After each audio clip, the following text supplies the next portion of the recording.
नमस्कार दोस्तों, let's study YouTube channel पर आपका हार्दिक स्वागत है।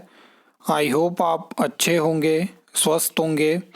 इस वीडियो में हम Himachal Pradesh state electricity board में जेई इलेक्ट्रिकल, लाइनमैन और एसएससी की वैकेंसी के बारे में बात करने वाले हैं, क्योंकि इन तीनों ही पोस्ट में मैक्सिमम कुछ ऐसे स्टूडेंट हैं जिन्होंने उम्मीद रखी है कि हमें नेक्स्ट वैकेंसी देखने को मिल सकती है।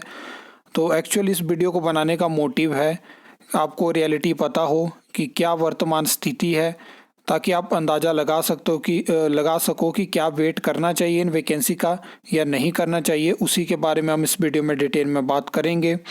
सबसे पहले आप ये लेटेस्ट आरटीआई रिप्लाई देख सकते हो। इलेक्ट्रिसिटी बोर्ड की तरफ से ये रिप्लाई दिया गया है और मैं आपको बता दूं कि पिछले 2-3 सालों में सेम आरटीआई रिप्लाई हमें इलेक्ट्रिसिटी बोर्ड से देखने को मिला है, जहाँ पर उन्होंने बताया कि जेई इलेक्ट्रिकल की कॉन्ट्रैक्ट बेसिस पे 100 पोस्टें अप्रूव हुई थी बीओडी से, और इसमें डेट भी इन्होंने मेंशन करी है 25/8/2022। उसके बाद आप जानते हैं कि आपको एचपीएसएससी हमीरपुर के माध्यम से जे इलेक्ट्रिकल की वैकेंसी देखने को मिली थी। इस टाइम की बात करें तो 225 पोस्टें डायरेक्ट रिक्रूटमेंट की इलेक्ट्रिसिटी बोर्ड में वैकेंट हैं। ठीक है, अब जे इलेक्ट्रिकल भर्ती के साथ क्या हुआ, आपको मैंने लगातार वीडियोस के माध्यम से बताया है कि जे इलेक्ट्रिकल की भर्ती इलेक्ट्रिसिटी बोर्ड में साइडलाइन हो चुकी है।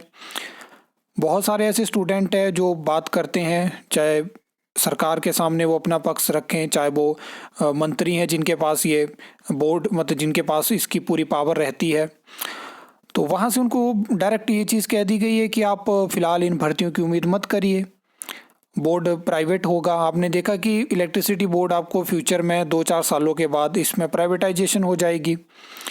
तो क्या सरकारें जो है वो, या हिमाचल सरकार क्या भर्तियां नहीं करेगी इलेक्ट्रिसिटी बोर्ड में, या जब प्राइवेटाइजेशन हो जाएगी तो कैसे भर्तियां होंगी? बड़े प्रश्न यहाँ पे हैं।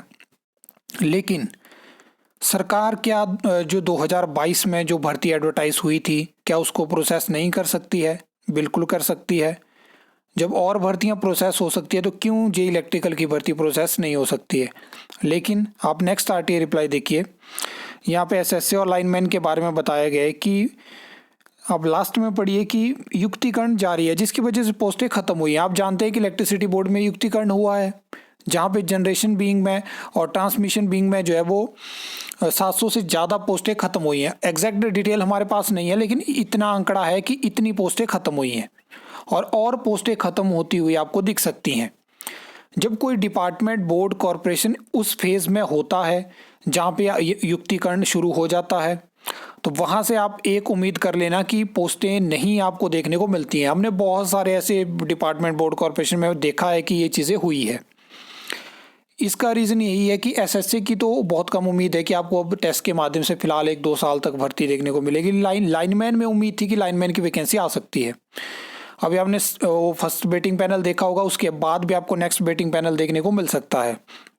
लेकिन कुछ ऐसी स्थिति बन चुकी है कि उम्मीद कम है। इलेक्ट्रिसिटी बोर्ड में जेओआईटी को ज्वाइनिंग नहीं दी गई। लगातार यहाँ पे बातें बताई जा रही हैं कि इलेक्ट्रिसिटी बोर्ड जो है वो प्राइवेटाइजेशन की तरफ बढ़ता जा रहा है और फ्यूचर में यहाँ पे चीज़ें प्राइवेट हो जाएंगी। सरकारें कह रही हैं हम युक्तिकरण करेंगे, तो फिर कहाँ से आपको जे इलेक्ट्रिकल की, लाइनमैन की, एसएससी की भर्तियां देखने को मिलेंगी? तभी तो मैं जे इलेक्ट्रिकल के लिए कह रहा हूँ कि अगर वैकेंसी आती है तो टीसीएल, पीसीएल में ही आप उम्मीद करिए। फिलहाल इलेक्ट्रिसिटी बोर्ड से आप उम्मीद मत करिए, क्योंकि सरकार नहीं चाह रही है, वो 3 साल से नहीं चाहती है कि जे इलेक्ट्रिकल की भर्ती हो। लाइनमैन की भर्ती भी उनके एडवर्टाइज हो चुकी थी, उनको ज़रूरत थी तो उन्होंने ज्वाइनिंग दे दी। एसएससी में भी वो सेम चीज़ें में देखने को मिली। तो एक तरफ से ये चीज़ें हो चुकी हैं, इलेक्ट्रिसिटी बोर्ड प्राइवेटाइजेशन की तरफ बढ़ता जा रहा है और यही फ्यूचर है और यही स्थिति आपको देखने को मिलेगी। अब टीसीएल, पीसीएल में वैकेंसी आ जाती है तो बहुत अच्छी बात है, अदरवाइज़ इलेक्ट्रिकल के लिए अपॉर्चुनिटीज़ हिमाचल स्टेट में ख़त्म हो चुकी है। आप सेंटर में देख सकते हो या प्राइवेट जॉब देख सकते हो। इस टाइम पे वर्तमान ऐसी स्थिति बन चुकी है। मेरा काम होता है आपको रियलिटी बताना। मैं नहीं चाहता हूँ कि आप वेट करते रहें, आप आरटीआई रिप्लाई देखते रहें। 3 साल आरटीआई रिप्लाई होते देखते वो हो गए हैं। बहुत सारे स्टूडेंट के घर में फाइनेंशियली दिक्कत होती है, उनके ऊपर प्रेशर पड़ता है। तो टाइमली अगर आपको चीज़ें पता हो तभी तो मैं आरटीआई के माध्यम से, अलग अलग सोर्सेज के माध्यम से, न्यूज़ के माध्यम से आपको बता देता हूँ कि आ रही हैं पोस्टें, आ जाएंगी। जे इलेक्ट्रिकल में 3 साल जे सिविल में 3 साल बेशक लगे होंगे, लेकिन अच्छी अपॉर्चुनिटी देखने को वहाँ पे मिल जाएगी। उम्मीद तो है कि वैकेंसी आएगी, चाहे लेट ही आएगी। मैकेनिकल में, इलेक्ट्रिकल में उम्मीद नहीं है, तो कैसे आपको उम्मीद दे दूँ? मेरा काम है सच आपको बताना, डॉक्यूमेंट प्रूफ के साथ मैं आपको दिखा रहा हूँ। एफर्ट करने को भी कुछ स्टूडेंट ने एफर्ट करे हैं। एक साथ अगर बहुत सारे स्टूडेंट आते जे इलेक्ट्रिकल में तो भर्ती इलेक्ट्रिसिटी बोर्ड की होती, लेकिन नहीं आए। कहीं ना कहीं हिमाचल प्रदेश में जो ये स्थिति बनी है उसके लिए आप भी जिम्मेवार हो।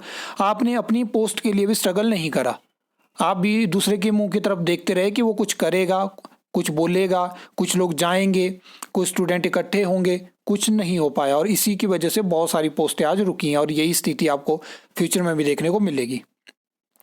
आई होप आपको वीडियो अच्छी लगी होगी, इन्फॉर्मेटिव लगी होगी। तो वीडियो को लाइक, कमेंट, शेयर कर सकते हो।